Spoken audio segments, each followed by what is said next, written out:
안녕하세요. 도시열반의 슈퍼에머입니다. 이번 영상은 이제 저의 일대기죠. 유년기를 지나서 이제 청소년기죠. 청소년기 시절에 대해서 좀 얘기를 할까 합니다. 저희 청소년기는 이제 각 단계로 이제 나눠지는데 그 단계 중에 이제 이번 영상은 제 중학교 시절에 대해서 말씀을 좀 드릴까 합니다.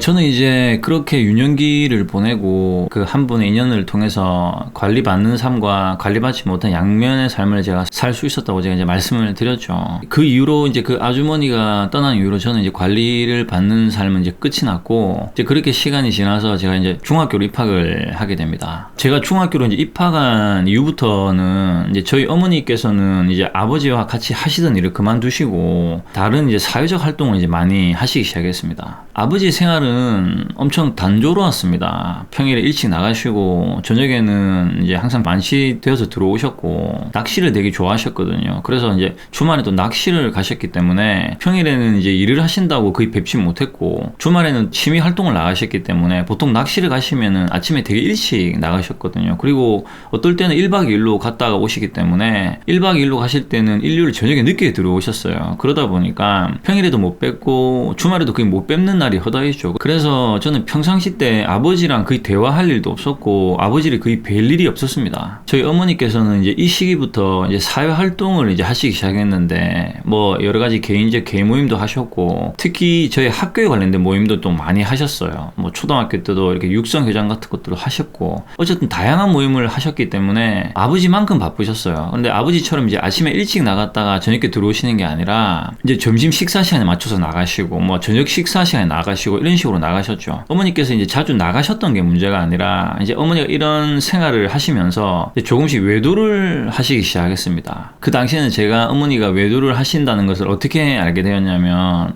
어머니가 만나시는 그분들이 이제 저희 집에 어머니를 데리러 오셨어요. 기사가 딸린 차를 이제 가지고 오면 어머니가 그 자리에 저를 같이 데리고 나가셨어요. 그래서 제가 차의 뒷좌석에 타고 이제 같이 어머니랑 나갔다가 시내로 데리고 가서 뭐 이제 고가의 어떤 선물들을 사주셨어요. 뭐 카세트 플레이어를 사준다든지, 이게 그 나이 때 용돈 받아서 사기 힘든 것들을 이제 사주셨던 거죠. 그래서 이제 그런 선물을 받고 저는 이제 집으로 돌아오고, 이제 어머니는 이제 그분과 이제 같이 어디를 가시고 뭐 이런 식이었죠. 이제 어머니가 외도를 하시기 시작하면서 이제 아버지와 어머니의 관계가 급격하게 나빠지셨고, 그 이후로 이제 아버지도 술을 드시는 날이 늘어나셨고, 술을 드실 때마다 만취하는 날이 늘어났습니다. 이제 아버지가 낮에 이제 집에 와서 뭐 도청 장치를 설치를 하시고 전화기를 녹음을 하시고 또 그걸로 저녁이 되면 싸우시고, 그런 날들이 이제 점점 늘어나기 시작했죠. 그리고 저희 어머니는 그렇게 싸움을 하시면서도 끝까지 고집을 버리시지 못하셨던 것 같아요. 그래서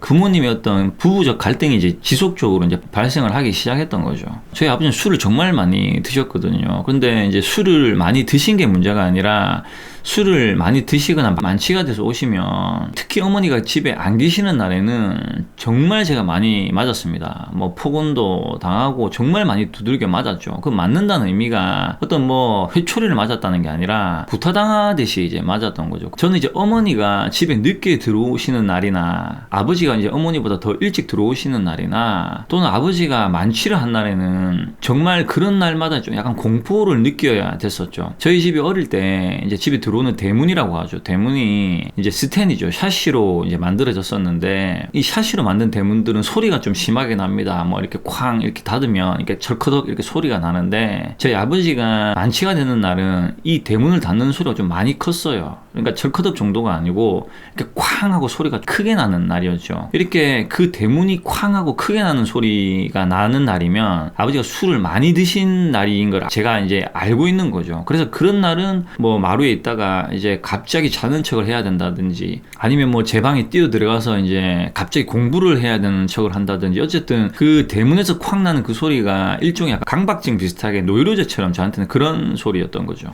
저는 이제 나이도 어리고 이제 어머니 아버지가 싸우시고 한번 싸우시면은 정말 새벽 늦게까지 싸우셨거든요.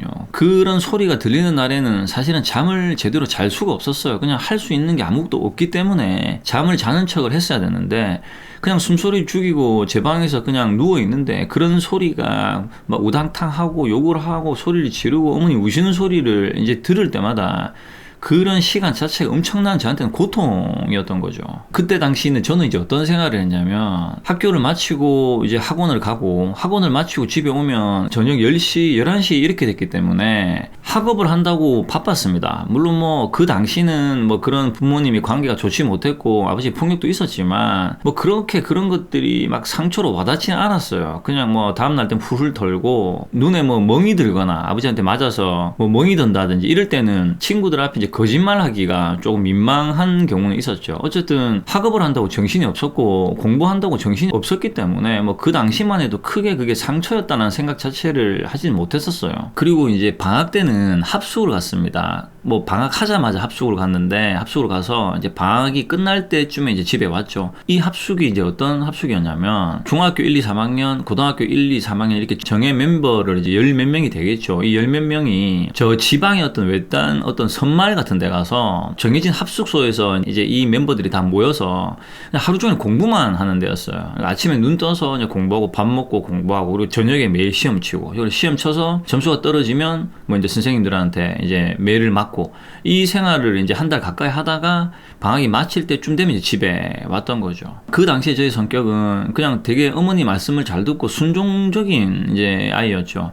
그리고 저희 어머니가 물론 이제 어머니의 삶보다는 어떤 여자의 욕망의 삶을 사셨지만 그래도 이제 저를 아들이라 하면 항상 최우선으로 생각을 해주셨고 물론 그런 것들이 어떤 물질적인 어떤 지원이었지만 어쨌든 저희 어머니는 저를 항상 최우선으로 이제 생각을 해주셨던 거죠. 가족 관계가 뭐 가끔 이제 외식을 했던 이런 부분도 사라지기 시작했고 아버지 어머니께서 점점 갈등이 늘어나셨기 때문에 그 이후로는 이제 저희 집은 이제 바람 잘 날이 없었죠. 제가 이 시기 때 이제 중학교 2학년으로 올라가면서 이때부터 이제 사춘기가 오기 시작합니다.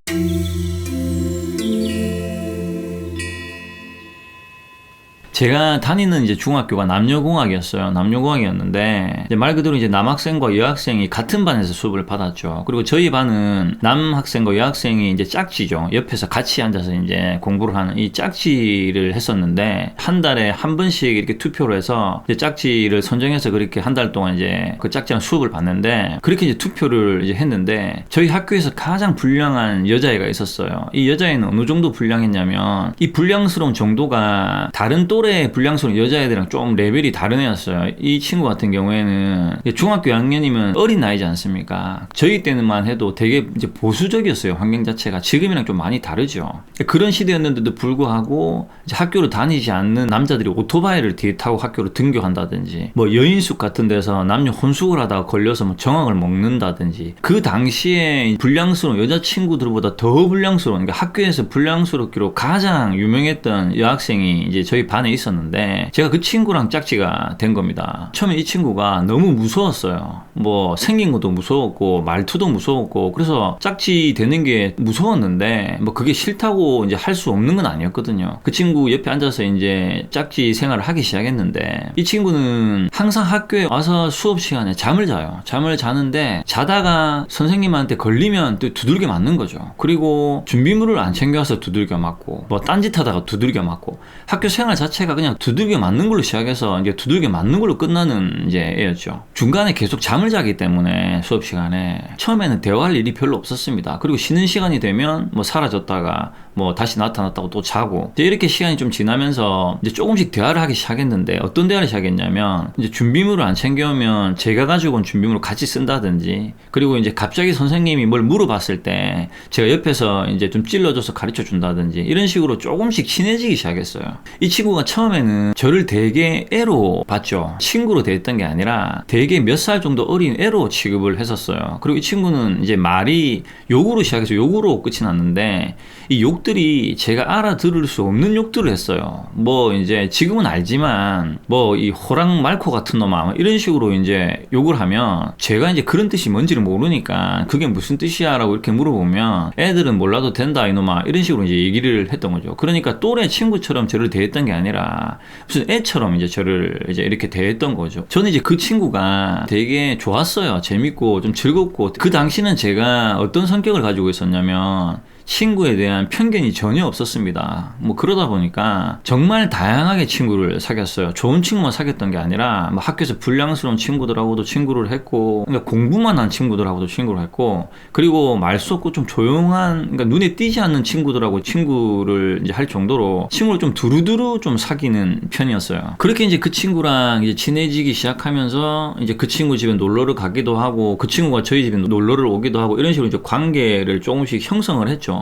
그래서 이제 이렇게 형성을 이제 하니까 점점 친해지지 않습니까? 그리고 친구 집에 놀러를 가면 저랑 그 친구 둘이서 가는 게 아니라 다른 친구들도 같이 가지 않습니까? 그런데 그 친구의 친구들은 대부분 다 엄청 불량한 애들이었거든요. 같은 학교의 친구도 있었지만 다른 학교의 친구들도 있었기 때문에 제가 그 친구를 통해서 그런 불량스러운 친구들하고 더 가깝게 빨리 친해질 수가 있었던 거죠. 친구들이 만났을 때 보통 이제 부모님이 안 계실 때 집에 모여서 이제 노는데, 그 당시에는 사실 학교를 마치고 어디를 가면 놀 데가 없었습니다. 뭐 지금처럼 PC방이라는 데도 없었고 스마트폰이나 인터넷, 컴퓨터라는 게 발달된 시기가 아니었기 때문에 기껏해야 뭐 만화방, 뭐 당구장 이런 게 다였거든요. 그래서 남자애들은 학교 마치고 좀 불량스러운 애들은 당구장을 가고 그런 게 다였어요. 그리고 이 친구들이 모여서 이제 어울리면은, 부모님이 안 계시는 집에 어울리면은 뭐 고스톱을 치거나 아니면 뭐 담배를 피우거나 뭐 그냥 비디오를 보거나 뭐 그냥 시간을 때우는 게 이제 단 거죠. 저는 이제 그렇게 불량스러운 친구들하고 이제 한 명씩 소개를 받게 됐고, 그렇게 조금씩 그 친구들이랑 이제 친해지기 시작을 했습니다. 근데 이 불량스러운 이제 친구들이죠. 이제 특히 남자 친구들하고는 친해질 때 약간 문제가 있었어요. 어떤 문제가 있었냐면, 불량스러운 친구들 중에서도 성격이 좀 유한 애들이 있고 성격이 되게 날카롭고 공격적인 애들이 있었어요. 그러니까 날카롭고 좀 공격적인 애들은 저를 어떤 시각으로 바라봤냐면, 저는 이제 원래 그런 부류에 어울리지 않았던 친구이기 때문에 그냥 좀 모범적이고 좀 조용한 애였기 때문에 저를 이제 깔보고 무시를 했죠. 그 친구들은 왜 저런 애를 여기 데려왔냐, 그러니까 대놓고 저를 무시했죠. 가서 공부나 하지 여기 왜 왔냐, 이런 식으로 이제 약간 공격적으로 저한테 나왔죠. 그리고 그 당시 이제 그런 친구들 집에 이제 놀러를 가보면 이제 친구 집에 가서 이제 같이 어울리기도 하고 뭐 같이 뭐 술도 먹고 이런 식으로 이제 어울리기 시작했는데, 그 불량스러운 친구들의 대부분의 가정 환경이 엄청나게 열악했습니다. 편부거나 아니면 편모거나 금전적으로 엄청 열악하거나, 어쨌든 올바른 환경은 거의 없었어요. 그 친구들 중에서는. 그나마 저는 나은 편이었죠. 그래서 그 친구들한테 그런 이질감이 안 들게 하려고 제가 일부러 좀 더 어울리기 위해서 노력을 되게 많이 했던 것 같아요. 그래서 이 날카롭고 좀 공격적인 친구들을 하고 어울리기 위해서는, 이런 친구들은 심리가 어떠냐면 나쁜 짓을 좀 같이 더 많이 해야 자기하고 친구가 된다는 생각의 심리를 좀 가지고 있더라고요. 그래서 나쁜 짓을 가리지 않고 좀 더 많이 같이 하려고 노력을 일부러 더 했죠. 왜냐하면 그렇게 해야 그 친구들과 친해질 수밖에 없었거든요. 그리고 이제 이 친구들의, 불량스러운 친구들의 모임이나 이 세계는 우리가 말하는 일반 친구의 구조는 아니었어요. 이게 무슨 말이냐면, 정말 그 안에서도 정치라는 게 있어가지고 본인들끼리도 약육강식의 어떤 개념이 많았고, 약해 보이는 애들을 친구끼리도 공격을 하고 때리고 뭐 이런 괴롭히는 경우도 있었고, 그리고 어제까지 친구였던 애가 또 오늘 갑자기 또 싸움이 나고, 이런 경우가 이제 다반사였던 거죠. 그러니까 말이 친구지 따지고 보면 친구의 개념은 아니었던 거죠. 그냥 불량스러운 어떤 생활을 같이 하기 위한 어떤 모임 같은 거였던 것 같아요. 저도 이제 서서히 물이 들어갔죠. 처음에 이제 놀 때는 성적이 떨어지는 게 걱정이 되더라고요.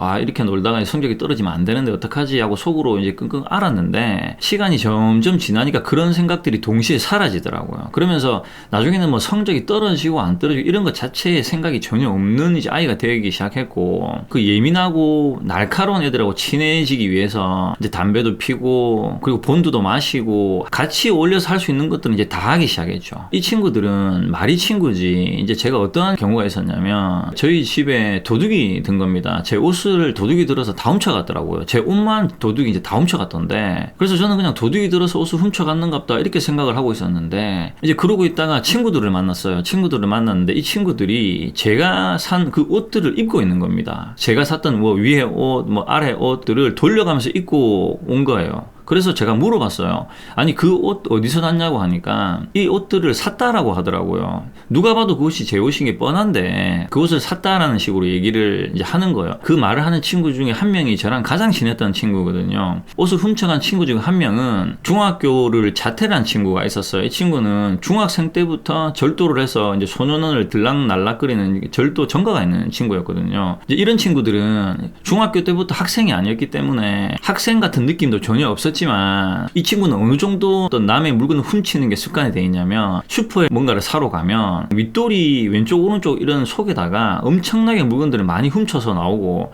항상 어디를 들어갔다 나오면 항상 한 손에 물건을 훔쳐 나오는 그런 습관이 있는 거예요. 남의 물건을 그냥 못 넘기는 거예요. 친구 집에 놀러 가도 돈이 어디 있는지 귀신같이 찾아내는 거예요. 이런 친구들은. 그러니까 이 친구는 어디를 가면 뭔가를 훔칠 생각만 하는 것 같더라고요. 뭐 그런 카르마가 형성돼 있었던 것 같아요. 그래서 그때 당시만 해도 벌써 이 친구는 소년원만 해도 여러 번 들락날락 거렸던 친구죠. 이제 그렇게 이제 중학교 시절부터 정말 많이 엇나가는 친구들이 생기기 시작했습니다. 중학교라는 학교는 이제 어떻게 보면 저학년이지 않습니까? 저학년인데 벌써부터 이제 학교를 잘리거나 그만두고, 그리고 이 학교를 잘리거나 그만둔 애들은 이제 학생이 이제 아닌데, 이런 애들은 불량스러운 정도가 정말 수준이 높았습니다. 정말 불량스러웠고 그냥 사회인처럼 다녔습니다. 그리고 뭐 사고를 쳐서 뭐 맥주병을 깨서 사람을 찌른다든지 뭐 폭행 전과자가 된다든지 이런 식으로 이제 범죄자의 길로 조금씩 들어가더라고요. 그리고 그런 생활을 하면서 이제 그쪽 어떤 불량스러운 애들의 세계는 선후배 관계라는 게 있습니다. 이게 뭐 고등학교 선배들 또 이런 선배들이 또 다 그런 비슷한 부류의 선배들이에요. 그래서 이게 이제 위기 질서라는 것도 안에 있고, 그렇게 이제 선배들을 만나면서 뭐 교도소를 이제 소년을 들락날락 끓이면서 어떻게 보면은 뭐 이제 깡패가 되는 거죠. 뭐 그런 식으로 완전히 삶이 이제 엇나가더라고요. 중학교 때까지만 해도 그래도 이제 우리끼리 모이면 기덕거리고, 이제 소년원을 갔다 왔던 친구들도 같이 어울리면은 애들이 즐겁고 되게 흔쾌했습니다. 되게 애들이 되게 재밌었어요. 이제 그 시절에는 제가 이제 뭐 아버지가 또 술을 드시고 오셔가지고 뭐 이제 어머니랑 또 두들겨 패고 싸우고 물건을 부수고 이렇게 하시면은 저도 이제 막 같이 소리 지르고 이제 부엌에 가서 막 뛰어가서 식칼 들고 와서 막 유리창을 다 깨버리고 이제 이런 폭력적인 행동들을 조금씩 이제 하기 시작했죠. 그렇게 이제 유리창을 깨고 나면 뛰쳐나가서 친구들한테 연락해서 이제 가출해버리고, 가출하면 이제 집에 며칠씩 안 들어오고 이제 이런 생활들이 이제 반복되기 시작했죠. 이제 그렇게 이제 집을 나가버리게 되면 이제 학생이고 어리고 돈도 없으니까 갈 데도 없지 않습니까? 그러다 보니까 뭐 친구 빈집이 있으면 이제 거기 가서 얹혀 자고, 그리고 어디 골목길에 뭐 쭈그리고 앉아서 담배 피고 그냥 그렇게 시간을 축 내는 거예요. 그렇게 하다가 이제 너무 배가 고프고 힘들면 이제 다시 집으로 이제 들어가는 생활들이 이제 반복했죠. 그 시절에는 이제 그런 현실이 너무 고통스럽다 보니까, 어린 나이다 보니까 이제 친구 빈집에 가서 본드를 많이 마셨어요. 이제 본드를 마시면 이제 환각 상태가 되거든요. 환각 상태가 더 좋았던 거죠. 이 현실보다 환각 상태 들어가 있는 상태가 더 즐거운 거죠. 환각 상태 들어가면 배도 고프지 않고 고통받는 감정들도 사라지고 이러다 보니까 뭐 담배도 피고 이제 본드도 마시고 어쨌든 뭐 나쁜 짓이라는 것은 골라서 이제 다 했던 것 같아요. 말 그대로 방황이었던 거죠. 그리고 이제 그 당시에는 차라리 학교를 다니면서 두들겨 맞는 친구가 그나마 이제 학생스러웠고, 정말 학교까지 그만두면서 사회에 빨리 나가는 애들은 그 당시에 느끼기에도 학생 수준이 아니었어요. 물론 이제 지금 보면 애 같이 보이겠지만 정말 저희끼리도 되게 무서운 애들이었죠. 그렇게 이제 중학교를 이제 마칠 시점이죠. 이제 고등학교로 지나갈 시점에 제가 친하게 지냈던 친구들은 대부분 다 이제 공고나 이런 상고로 이제 진학을 하게 되고, 저만 인문계 고등학교로 진학을 하게 됩니다. 저희 때는 이제 고등학교로 진학할 때 시험을 쳐서 갔죠. 인문계 같은 경우는 시험을 쳐서 떨어지면 이제 못 가는 구조를 가지고 있었는데, 저는 이미 이제 성적이 좀 많이 떨어졌지 않습니까? 떨어졌는데 그 시험을 치기 한 달 전부터 저희 담임 선생님 댁에 가서 이제 공부를 합니다. 과외를 받죠. 담임 선생님한테 특별 이제 과외를 받게 되거든요. 그 담임 선생님 특별 과외도 저희 어머니께서 이제 저희 담임 선생님과의 특별한 어떤 돈독한 관계를 유지하셨기 때문에 이제 가능했던 거죠. 어쨌든 담임 선생님 댁에 가서 이제 스파르타식으로 과외를 받아서 저는 이제 인문계 고등학교에 합격을 하고 이제 인문계 고등학교로 이제 진학을 하게 됩니다. 그런데 이제 제가 진학을 하는 고등학교가 중학교에서 가까운 이제 근처에 있는 고등학교가 아니라 학교에서 거리가 좀 멀리 있는 학교였어요. 저희 중학교에서 거의 전교에서 몇 명 정도 가는 고등학교로 제가 배정을 받게 되는 겁니다. 제가 이제 왜 이렇게 배정이 됐냐고 저희 어머니한테 여쭤봤어요. 여쭤보니까 어머니 하시는 말씀이 서울대를 많이 가는 학교라서 뭐 담임 이제 선생님하고 상담을 해서 담임선생님이 그 학교로 특별히 니를 이제 배정을 했다라고 하시는 거예요. 저는 이제 많이 황당했죠. 저는 그 당시는 뭐 이미 대학 진학하고는 거리도 먼 애였고, 그리고 뭐 그 의미도 없는 그런 서울대를 간다는 이유로 그 당시에 모든 어울렸던 친구들이랑 이제 떨어져야 했었거든요. 어쨌든 이제 그런 모든 친구랑 헤어질 수밖에 없는 상황이 이제 만들어진 거죠. 지금 생각을 해보면 이제 저희 어머니께서 제가 이제 그런 친구들하고 완전히 결별을 시키려고 작전을 있으신 것 같아요. 저는 이제 이렇게 중학교 이제 시절을 마무리를 하게 됩니다. 중학교 시절을 마무리하고 이제 진학을 해서 고등학교로 갔을 때는 중학교 시절하고는 비교도 못 될 정도로 이제 방황을 하기 시작합니다. 정말 뭐 학교도 그만두고 이제 갈 때까지 가게 되죠.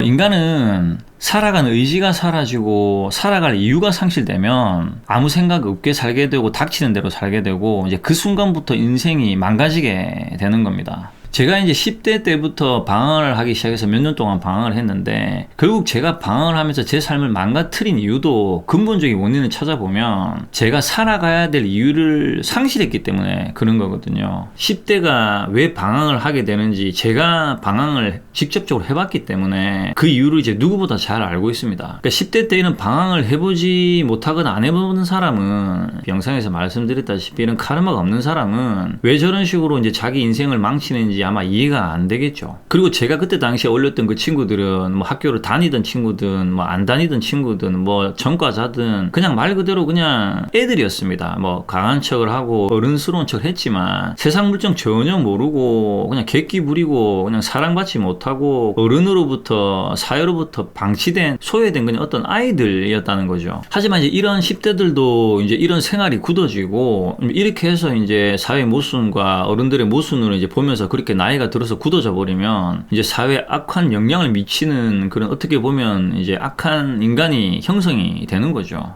물론 뭐 아무리 본인의 환경과 뭐 태어난 환경이 힘들다고 해도 본인의 자유의지로 이제 노력을 해서 그런 환경을 딛고 뭐 일어나면 되겠지만 이게 이제 말처럼 그렇게 쉬운 문제는 아닙니다. 왜냐면 제가 그 친구들 환경을 제가 눈으로 직접 봤기 때문에 그런 환경을 본인이 스스로 딛고 일어나는 것은 결코 말처럼 쉬운 문제는 아니었던 것 같아요. 저는 이제 유년기 시절에 말씀을 드렸지만 관리받는 삶과 관리받지 못하는 삶을 이제 동시에 짧게 다 느껴보고 살아봤기 때문에 제 스스로 통제하는 능력을 이미 무의식 속에 갖고 있었습니다. 그래서 방황의 끝까지 갔다가 저는 저를 통제하고 절제해서 다시 원래 저의 모습으로 돌아올 수 있었지만 그 친구들은 저처럼 그런 과정 자체를 겪어본 적이 없기 때문에 본인이 어떻게 해서 노력을 해야 되는지 어떤 식으로 삶을 바라봐야 되는지 그래서 이제 스스로 절제하고 통제하는 이런 능력 자체가 없었다라는 거죠. 인간은 혼자 태어나고 혼자 자라서 혼자 스스로 만들어진 인간은 이 세상에 존재하지 않습니다. 태어난 자기 환경에서 가장 큰 영향을 이제 받게 되는 거고 그리고 부모님의 영향을 많이 받겠죠. 그리고 살아가면서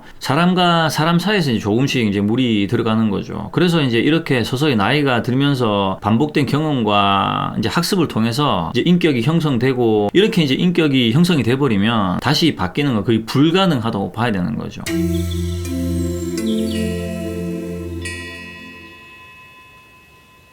카르마에는 크게 이제 두 가지로 분류가 됩니다. 공업과 별업으로 분류가 되는데 공업은 이제 말 그대로 이제 사회작업입니다. 공업은 함께 짓는 공동의 이제 사회작업을 뜻하고 별업은 개개인이 짓는 개인의 특정한 업을 말합니다. 모든 인간은 이제 이 사회적 카르마죠. 이 공업의 카르마의 영향을 이제 받는다라는 거죠. 공업의 카르마라는 것은 이제 우리 선배들, 뭐 조상들이 만들어 놓은 이런 공적인 카르마이기 때문에 내가 잘하든 못하든 이런 카르마 영향을 우리는 무의식적으로 받으면서 살아가게 된다라는 거죠. 살아가고 있다라는 거죠. 그래서 어떤 가족에 태어나서 어떤 가족의 카르마를 받고 그리고 어떤 지역에 태어나면 그 지역의 카르마를 받고 그리고 어떤 국가의 어떤 인류의 이런 카르마가 있는 거죠. 유년기와 청소년기를 이제 잘못 보내면서 인생이 삐뚤어져서 이제 잘못된 인격이 형성되는 이런 사람들도 인간이 만들어 놓은 사회적 카르마죠. 사회적 업의 영향을 이제 많이 받게 된다라는 거죠. 그리고 많이 받았다라는 말이 되는 겁니다. 뭐 사람을 속이고 사기를 치고 뭐 때리고 뭐 죽이고 그리고 뭐 마약에 중독되고 술에 중독되고 이제 폭력적인 사람이 되고 하는 이런 모든 범죄를 저지르는 사람들도 그렇고 그다음에 이제 정신질환적인 거죠. 뭐 사이코패스나 뭐 소시오패스나 이런 사람들도 이제 사회적 카르마 영향을 받아서 만들어진다라는 겁니다.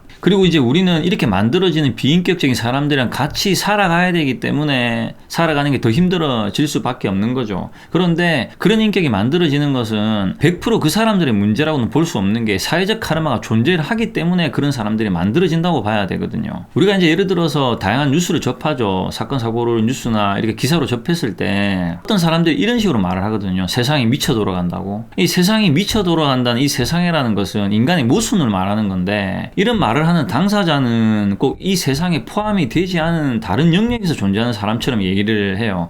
이 자체를 이제 모순으로 봐야 되는 거죠.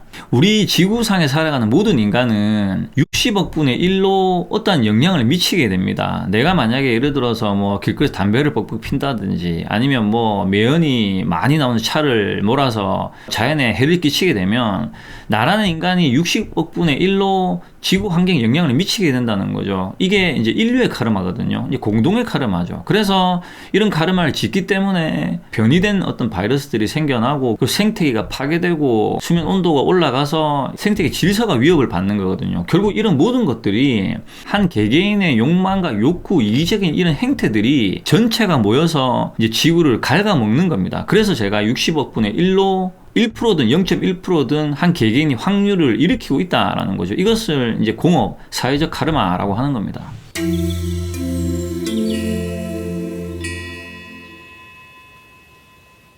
저는 이제 이 시기 때부터 무의식 깊게 바뀌는 카르마가 이제 형성되기 시작했던 거죠. 뭐 폭력과 폭언에 대한 카르마도 생겼고, 그리고 사회, 그리고 어른들에 대한 어떤 불신, 근본적인 어떤 인간에 대한 불신이 생기기 시작했죠. 친구들 사이에서 어떤 친구에 대한 불신도 생기기 시작했고, 그리고 이성을 성적 쾌락의 대상으로 삼는 이런 카르마도 생기기 시작했어요. 되게 복잡 다양한 카르마들이 저희 이제 무의식 속으로 단계별로 이제 형성이 됐다고 봐야 되는 거죠. 이렇게 무의식 깊게 바뀌는 이런 카르마 들이 그 당시에는 몰랐습니다. 그 당시에는 전혀 몰랐는데 제가 이제 몇십 년이 지난 지금에서 이제 보면 그 당시부터 그런 카르마들이 바뀌기 시작했고, 그리고 나이가 들면서 그런 카르마들이 이제 튀어나오기 시작했던 거죠. 이제 아버지 영향을 받으면서 누군가 저를 무시하거나 좀 권위적인 어른들을 보면 무의식적으로 이제 폭언과 폭력이 이제 튀어나오더라고요. 그러니까 아버지에 대한 어떤 투영된 카르마인 것 같더라고요. 그렇게 커 보이던 저희 아버지가, 저도 이제 나이가 들고 이제 키가 크고 덩치가 커지니까 그 아버지가 저보다 이제 작아지시는 거예요. 그러니까 저희 아버지가 저보다 작아지는 시점부터 제가 어떤 행동을 하냐면, 이제 아버지가 저 앞에서 일방적인 행동을 하시면 제가 반대로 이제 뭐 눈앞에 있는 물건을 부순다든지 던져서 깨버린다든지 발로 유리창을 쳐서 깨버린다든지 이런 행동들을, 폭력적인 행동들을 제가 이제 하고 있더라는 거죠. 그리고 그런 행동이 올라오면 누구보다 제 자신이 정말 고통을 받게 됩니다. 그런 부모님한테 원망을 하는 제 자신이 고통을 더 받게 된다라는 거죠. 그래서 제가 이제 카르마 편에서 말씀을 드렸죠. 단계별로. 이렇게 이제 무의식 깊게 바뀐 카르마는 말 그대로 이제 무의식적 행동이기 때문에 의식적으로 통제하는 건 거의 불가능하다고 말씀을 드렸지 않습니까? 그리고 이제 흙탕물의 원리도 말씀을 드렸죠. 어떤 때가 됐을 때 순간적으로 흙탕물을 일으킨다. 이게 이제 무의식 카르마라고 제가 카르마 3편에 설명을 드렸던 것도 이런 단계별로 저희 카르마를 다 느껴보고 경험했기 때문에 그런 이론을 말씀을 드릴 수가 있는 거거든요. 저희 아버지가 폭력적이었기 때문에 저도 그런 폭력성의 카르마를 가지고 있는 거고, 제가 폭력성의 카르마를 갖고 있다면 저희 자식도 폭력적인 카르마를 가질 수밖에 없는 구조를 가지고 있는 겁니다. 대물림하는 거죠. 폭력적인 카르마를 물려줄 확률이 높다라는 겁니다. 말 그대로 카르마의 대물림이죠. 이것을 불교 교리에서는 윤회라고 말을 하는 겁니다. 누군가가 자유의지로 정말 단호하게 이런 카르마를 끊어내지 않으면 이 카르마는 끝도 없이 윤회한다, 반복한다. 그래서 윤회한다. 중생은 끝도 없이 윤회한다. 이게 이제 같은 원리의 말이라고 보시면 될 것 같습니다. 부모님이 이제 그런 어떤 삶을 살았다면 자식도 그런 삶을 살 확률이 높다는 거죠. 인간에게는 이제 자유의지가 있어서 이제 그런 부모님의 삶을 거부하고 스스로 운명을 개척해서 이제 스스로 노력을 통해서 개선할 수 있지만, 이게 결코 말처럼 절대 쉬운 문제가 아니거든요. 제 삶을 예로 들어보면 제가 이제 그 당시에 이제 몇 년 동안 방황을 하고 원래 저희 자리로 다시 이제 돌아오게 되는데, 이제 제가 그때 서서히 물들었던 카르마들이 정상 궤도에 돌아오는 데까지만 걸린 시간이 3년에서 5년이 걸렸고요. 완전히 밑바닥까지 들어있던 그 흙모래죠. 완전히 제거하는 데까지는 근 20년 가까운 세월이 걸렸습니다. 잔재죠. 정말 티끌 하나까지 없애는 데까지 걸리는 시간이 그 20년 걸렸다는 거죠. 제가 카르마 3편에서 말씀드린 것처럼 물과 흙모래가 분리되어 있는 상태였다는 거죠. 저도 바닥에 깔려있는 흙모래를 순차적으로 계속 없앴는데 이게 없애도 끝이 안 나는 겁니다. 그래서 시간이 그렇게 오랜 세월이 걸렸다는 거죠. 저희 이제 이런 방황의 경험을 통해서 인간이 유년기와 10대를 어떻게 보내냐에 따라서 남은 인생이 이제 결정이 되거나, 그리고 이제 평생이 좌우된다는 것을 이제 알고 있죠. 그리고 인간은 인간을 통해서 이제 물이 들고 사회적 카르마죠. 이제 공업의 카르마 영향을 받고 그리고 개인의 카르마를 지으면서 그렇게 인격이 굳어지고 만들어지기 시작해서 굳어지면 그 이후로는 그런 인격을 고치거나 바뀌는 것은 거의 불가능에 가깝다고 이제 봐야 되는 거죠. 결국 우리는 인류죠. 우리의 어떤 부모님, 부모님의 부모님들 그리고 그 부모의 또 조상들이죠. 다 엮여 있습니다. 이런 카르마라는 게 엮여 있기 때문에 이제 공업, 사회적 카르마라고 얘기를 하는 거거든요. 이런 사회적 카르마의 영향을 받고 있고 각 개인이 짓는 개인의 욕망에 따른 또 카르마를 짓고 있기 때문에 이 두 개가 더해진 삶을 살고 있다고 보시면 될 것 같아요. 그래서 지금 살아가고 있는 우리 세대죠. 이 세대는 인류가 지금 공업이죠. 사회적 카르마와 나의 개인적 카르마를 동시에 소멸을 해야 되는 의무를 가지고 있다고 보시면 됩니다. 그래서 나의 개인의 업도 소멸하지만 조상의 업도 같이 소멸해야 되는 의무와 책임이 따른다는 거죠. 인간에게 수호신이 있다고 하죠. 조상신들이 이제 인간의 삶을 돕는다라고 하는데 이런 수호신들이 인간을 돕는 이유는 그들이 지은 그 업을 우리가 육신을 받아 있는 이 인간이 이 업을 같이 소멸해 줘야 되는 의무와 책임이 있기 때문에 그렇게 서로 도우면서 3차원과 4차원이 도움을 주고 받으면서 우리가 살아가고 있는 겁니다. 그래서 육신을 받아서 살아가고 있는 우리 인간이 이런 카르마를 소멸할 수 있는 유일한 존재라는 거죠. 방황의 시작인 청소년기의 얘기는 이제 여기까지가 이제 끝이고, 이제 그 다음 영상에는 이제 고등학교 시절이죠. 본격적인 방황을 하는 이제 고등학교 시절에 대해서 좀 말씀을 드릴까 합니다. 다음 시간까지 평온하시길 바랍니다.